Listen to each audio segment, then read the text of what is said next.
Oh yeah! Ohio, Japan and hello, Philippines! So for today's video, i-share ko lang po ang aking flight pauwi ng Pilipinas. Actually, this is late upload because masyadong busy ang atin nyo sa ating bakasyon.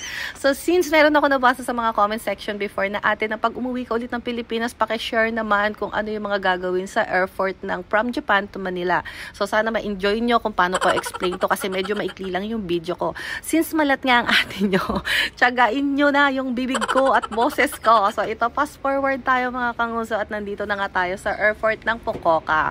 Dito po sa airport, kapag pumasok kayong unang-una nyo pong tatandaan is tignan kung saan yung letter ng inyong check-in. Kunyari, Cebu Pacific, letter A, B, C, or D. Since Cebu Pacific tayo, ang nakalagay po sa akin ay D. So ayan, pag nakita nyo yung letter D, Cebu Pacific, Fukuoka to Manila, dun kayo pipila para ma-check-in ang inyong mga luggage.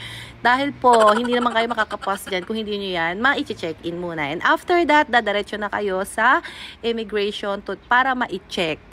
Pero bago po kayo pumunta sa immigration, lagi nyo pong tatandaan na kukuha kayo nitong papel na to. Ayan.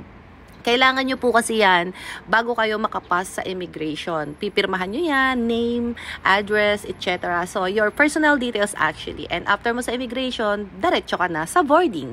Dito sa boarding, may duty free, may kainan, kahit anong pasalubong, lahat nandiyan dyan. And while waiting, titignan nyo po ang boarding pass nyo. Na, gate 53 kasi dun ka po maghihintay ng daanan mo papunta sa eroplano. So, lagi nyo titignan yung inyong boarding pass. Diyan din nakalagay kung anong group number kayo. Let's say, boarding group 4. Okay? Kasi dun po tinatawag boarding 1, boarding 2, boarding 3, boarding 4. So, group 4 ako. Tapos, nandiyan na rin yung seat nyo. Let's say, seat 26B. So, while waiting, andyan na nga nakaupo ang atin nyo. Dahil nga, ang tagal, at ako'y naiihi pa. And, ayan, so nakita nyo naman, kapag tinawag po kasi dyan, laging may group 1, group 2, group 3, group 4. So, hindi ka pwedeng magmadali na mauna agad dun sa linyahan. And after mo makapas dyan, ito, nadadiretso na tayo kung saan papasok na tayo ng eroplano. So, gano'n lang po ka-basic kapag pupunta kayo sa mga airport. First is yung check-in, boarding, tapos immigration, tapos on-board na kayo. Pagdating dyan, ayan na, nakikita nyo na ang mga aeroplano. Sasakay na tayo at excited na talaga makauwi sa mga pamilya. So, syempre dito, hindi ka naman pwedeng takbuhan. Chill-chill ka lang. Pagdating sa aeroplano, ganyan. So, hahanapin mo yung seat number mo na kunyari 26A or B, may mga number naman dyan, so i-check nyo lang po. And dito naman sa aeroplano, syempre pag nagutom ka, may snack, may foods, you can order, basta't may pera ka. But chichirya lang ang in-order ko kasi pag uwi ko ng Pilipinas, kakainin ko yung trip ko. And fast forward, andito na tayo sa Pilipinas mga kanguso. O diba, ang hirap talaga mag-voice record kapag malat ka pa. So pagdating naman dito sa Pilipinas, una mong gagawin syempre, diretso ka sa pila ng immigration. And after immigration, lagi nyo pong tatandaan, doon naman kayo sa kuhaan ng luggage. Mayroon din diyang mga nakapaskil na kunyari from Fukuoka to Manila. So doon kayo pipila. And after naman nun, syempre nakalabas na tayo ng airport. Ang atin yung nagsasayaw-sayaw na agad sa labas. Ayun na nga, nagutom. Sabi ko nga sa inyo, hindi ako kumain sa airport dahil gusto ko talagang kumain ng Jollibee. Parang cravings mo talaga siya paglapag mo ng Pilipinas, Jollibee. Kasi gusto ko kumain ng spaghetti and jolly chicken joy nila. So, andito na nga dahil gutom na gutom ang atin nyo, hindi na nagpapigil. Ang sakit ng lalamunan ko. Testing yawang buhay to. While waiting ng aking order, kumukulo na talaga ang aking tiyan kasi nga talagang hindi ako kumain, tiniis ko yung gutom ko para pagbagsak ng Pilipinas, isang set na.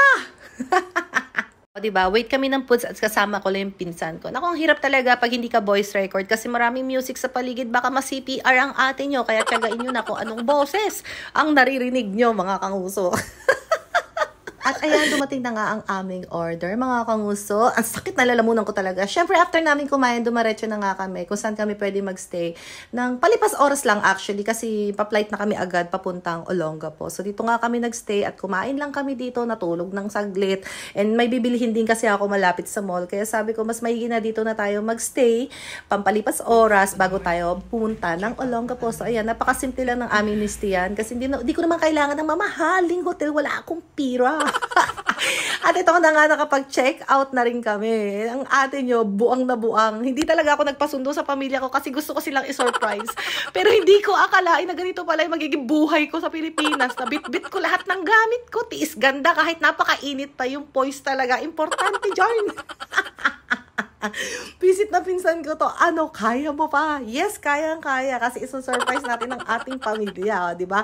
Sinakay lang namin yung gamit namin sa tricycle kasi nga wala kaming taxi na makita. And after that, dumaretso na kami sa mall para din makabili ng mga pasalubong sa aking mga chikiting at pamangkin.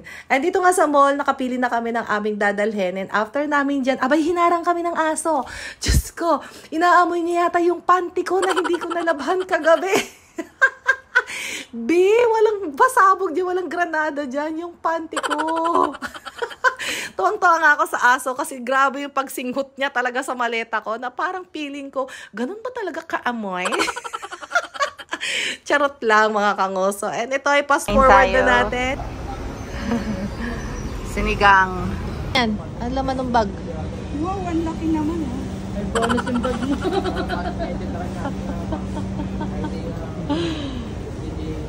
Oh, happy birthday. Thank you. Nasa yung bag mo. Ayan, may pang lakwat tsaka na. Para may laman yung bag mo. Ang ganda. Baka may iba pa. Check ko nga. Ang mahal po nung suman niya. Yung suman binayaran kong mahal ho. 10,000. Sabi ko na, magtrabaho ako. O diba, lakas na lang tama ng nanay ko. Tuwang-tuwa siya dun sa cash. Actually, binilhan ko lang naman siya ng simpleng bag kasi syempre, majonda na siya. Ayaw niya ng mga pink. So, kinuha na ko na medyo dark color. At yung bag na yun may laman na pera. At mas natuwa siya sa pera.